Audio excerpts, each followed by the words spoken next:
आइए जानते हैं श्री कृष्ण के जीवन के कुछ खास और रोचक तथ्य जो हमें श्री कृष्ण के जीवन से जोड़ते हैं। जन्माष्टमी, जिसे श्री कृष्ण जन्मोत्सव भी कहा जाता है, भगवान विष्णु के 8वें अवतार श्री कृष्ण के जन्मदिन के रूप में मनाई जाती है। यह हिंदू धर्म की सबसे पवित्र और लोकप्रिय त्योहारों में से एक है। यह त्यौहार बुराई और पर अच्छाई की जीत और धर्म की स्थापना का प्रतीक है। यह पर्व भाद्रपद मास के कृष्ण पक्ष की अष्टमी तिथि को आता है। चूँकि भगवान श्री कृष्ण का जन्म रात 12 बजे हुआ था, इसलिए इसका मुख्य उत्सव रात्रि में होता है।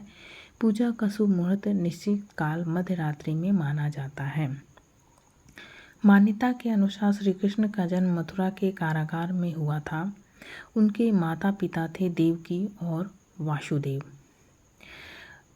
कंस का आतंक जो था वो देवकी का भाई कंस मथुरा का क्रूर राजा था।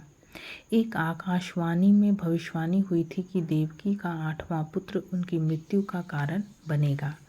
डर के कारण कंस ने देवकी वासुदेव के पहले 7 बच्चों को मार डाला। कृष्ण के जन्म के तुरंत बाद वासुदेव जी उन्हें टोकरी में रखकर यमुना नदी पार कर गोकुल में नंद बाबा और यशोदा के घर पहुंचा दिया। चमत्कार से रास्ते में यमुना जी का जल अपने आप कम हो गया और भगवान सुरक्षित गोकुल पहुंच गए। कृष्ण का बचपन माखन चोरी, गोपियों के साथ रास और कालिया नाग दमन जैसी लीलाओं से भरा हुआ था। यही कारण है कि जन्माष्टमी पर बच्चों को कान्हा के रूप में सजाकर झांकियां निकाली जाती है। भक्त इस दिन निर्जला उपवास या फलाहार करते हैं। रात्रि में भगवान का जन्म होते ही आरती की जाती है, भजन कीर्तन होते हैं और प्रसाद वितरित किया जाता है। विशेषकर महाराष्ट्र और गुजरात में दही हांडी का आयोजन होता है।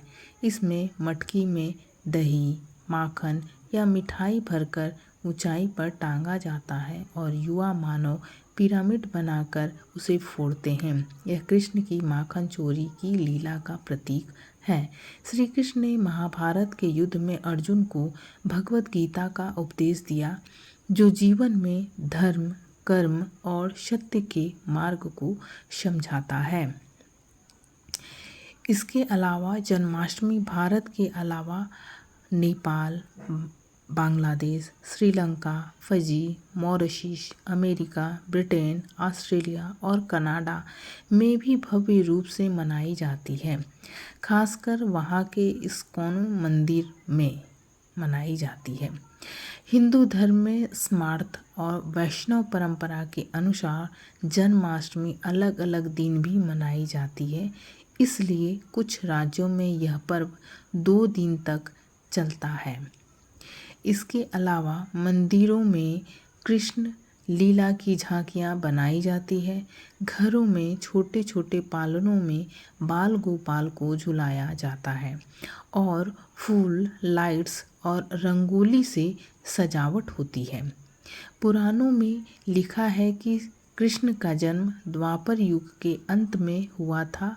लगभग 5200 साल पहले यह कालखंड महाभारत से जुड़ा हुआ है। श्री कृष्ण को गोपाल, माधव, मुरलीधर, वासुदेव, यशोदानंदन, कन्हैया, बनवारी, नटखट आदि कई नामों से जाना जाता है। जन्माष्टमी हमें सिखाती है कि जीवन में चाहे कितनी भी कठिनाई हो, धर्म का पालन करते हुए और दूसरों के कल्याण के लिए कार्य करते हुए ही सच्ची विजय प्राप्त होती है। इसी तरह की वीडियोस देखने के लिए मेरे चैनल को लाइक, शेयर और सब्सक्राइब करें। धन्यवाद।